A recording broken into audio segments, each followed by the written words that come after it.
It's hard to say if we're like at the same level or better than the level that we showed in kickoff in Madrid, but I just think that we are playing at a very high level, and I hope that we can continue that going forward. Hey guys, this is Pedro back with another interview covering VCT America Stage 2. For this occasion, I'm here accompanied once again by Zekken of Sentinels, who are coming off of a victory over Cloud9 at the end of their Super Week. So, Zekken, once again, another W, another win, another victory for this team in Stage 2. How are you feeling? Feel really good. I think we played a really clean game today. Happy with how we performed. Of course, just covering into that series first and foremost. Of course, it was the first time that you guys played Haven in its new state, and having to see C9 pick that. Just want to ask about how you guys were just able to start off on the right foot in such a dominant fashion, I would say, on Haven. How that even happened. Uh, I would say Haven's a map that I've been looking forward to coming back for a while. I was a big fan of the map when it was last in the map pool, and I think as a team it fits well with our roles. But I think we just had a really good game plan going in. We were able to slow the game down a bit. I think that messed with them a little bit. But I think we just had really good composure and we were able to punish their mistakes. Has there been any kind of differences that you've seen, when it comes to playing on that map compared to how it was, back then before it was removed from the map pool? I think there's no like newbie teams anymore, or there's no like teams that are very bad at the map. I think it's been in the game for so long and it's come out and come back. Everyone who's playing has played it a lot before, and they know how the map is supposed to work. So I think that the games on Haven, like you saw the NRG one before and also ours, I think they're very high level games with good fundamentals across the board. But I think like the biggest difference is no one's really bad at the map anymore. Now everyone has a good idea of how it's supposed to be played, and there's like a more set meta to it. As you said in the NRG displayed in Haven, we saw like them bust out the Clove and then the Deadlock and then the Yoru on that map. I mean, we've been seeing different variations of just how teams interpret their performance or interpret their play on that map, yourselves included. Yours is no different. Where you kind of see the current general composition interpretation of this map amidst its return to the map pool? I think the Jet, like the Jet, Breach, Omen, the kind of basic comps will remain pretty popular. But I really like what NRG did with their Yoru double smokes comp. I think different comps like that are gonna pop up more, because I think as people get better and better at the map, it'll be more about how you can manipulate the information and see, or like how you can mess with what the other team sees. So if that Yoru double smokes, they in theory should never really know where you are. So I think different comps like that will pop up and they'll become a nice little caveat to the meta as well. But I think at the same time, the Jet basic comps, they're still very easy to like get up and go with them. There's not like a crazy learning curve to them, so they'll still remain popular. But I'm excited to see like the new comps that pop up with like the Yoru double smokes one. Of course, and we're also excited to see what Sentinels do in future occasions where you guys play on that map. Moving over to Split, I mean, at this point, everybody knows that the team is pretty good in that map. Just sort of walk me through what was the biggest obstacle that you saw in that map against C9, and of course, given the fact that it was much more equal starting off in that map, but then you guys pulled away on defensive side after losing pistols and stuff like that. So how you guys were able to just come out on top on Split? I think on their defense, they did a really good job of staying grouped. They did a lot of different. They had like a play where they dropped the orb and there were 3 people staring at one spot. They did different things like that all together that were caught us off guard, and they made really good plays in that regard. They also did some solo things that caught us off guard as well. Like they would rewalk into space that we cleared, and if we made the mistake of not leaving someone, they would punish us for it. So they also did good there. I think they kind of just ran out of gas when they got to offense. They won the pistol, but then we won, or after they won the eco, we won the 2 rounds after that, and I think we kind of stopped their momentum. And I think it was really hard for them to come back from there because we hurt their economy. And you definitely shut the door right then and there in a very forceful way. And of course, that led to your third successive victories so far in this stage. As I said at the start of this conversation, a very good form that this team has been showing since the end of stage one, beginning of stage two. Now we're at the halfway point for stage two in Sentinels' eyes, and so for you guys to now go from missing playoffs to finally be 3 wins, 3 wins in a row. How good does that feel for you guys, and especially yourself, given the past struggles earlier on in the season? It feels great. We had a bad split one going 3-3. That's definitely below our expectation, especially after winning Madrid. We had a lot higher expectations than that. But I think we got a good break, and then we had a lot of time to practice and get refreshed and come up with new stuff.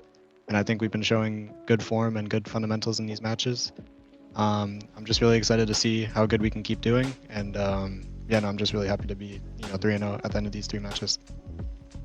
I want to ask about how you've been kind of working slash adjusting your game amidst the same time frame from end of stage one through observing masters and even now at this current moment in time. What were some of the biggest things you kind of had to work on within yourself, be it inside or outside of the server?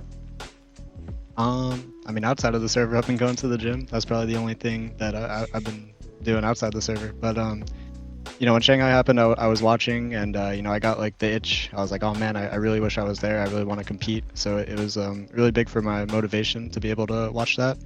But then in the server, I'm just trying to make sure I'm making the right decisions and good decisions with my team. I'm trying not to make too many dumb plays. I feel like duelist is the role that can make the most mistakes. Like you're very there's a lot of times that you can do something dumb and then die first, and so I'm trying to avoid that as much as possible. Just try and make the smart play. And then the whole time I've been grinding a lot of deathmatch, trying to do some Kovacs too for my aim training. So just trying to make sure that every facet of my game is on point by the time the split started. Gotta ask about you. What's your personal best, gym wise? What are the stats like for you right now? I've never done like 1 rep maxes, but I do. They have like the press machine, so when I do chest press, my best is 110 on that. So it's not a lot, but I'm making progress, and I at least for the gym, for me, like it gives me a lot of energy like for the rest of the day. So I like it. Of course. I just wanted to touch upon that real quick. Liz gave you a few good questions after the team's match against Cloud9, just sort of focusing on just how you kind of been dealing with the state of the game with its new changes to the duelist role. And so I'm going to do the good old fashioned copy and paste over to you. For a good number of people within the league and also outside in the other international leagues, we've seen a good presence of Neon / ISO, but you've not done that. You've mostly resided staying in your usual agents in Jett and Raze, despite the anticipation that you would make that change. And so just kind of focusing on that, how have you been kind of working around this new changes, and why do you also just prefer to stay with Jett and Raze? I think at least for now, Jett and Raze is getting us very consistent results. We know what we're getting into when we pick Jett and Raze, especially on maps like our comfort maps like Split and things like that. So I don't really see like crazy changes happening there. But Neon and ISO we've been seeing them in scrims a lot. We've been trying them in scrims a lot. There's something that we have just in case, and I think Neon over ISO, I think she's going to be really, really impactful for a lot of different teams, including us in the future. And but I don't know, the Reyna change, not seeing a lot of anything with that. But Neon and ISO, I think they're going to continue to have a lot of prevalence, and maybe you'll see us play it in the future. Maybe indeed. Talking about that, maybe just sort of piggybacking off of that, I talked to Kaplan last week at the end of your second match or first match in Super Week, and he mentioned about how there was an emphasis on just having to innovate and just having to experiment and just presenting different versions, different compositions, just to throw off teams, not have them understand that, okay, they know that you guys are going to play one certain way no matter what, just having different options available. what do you think has been the most important facet that the team has been focusing on in order to just be that kind of team for this stage 2?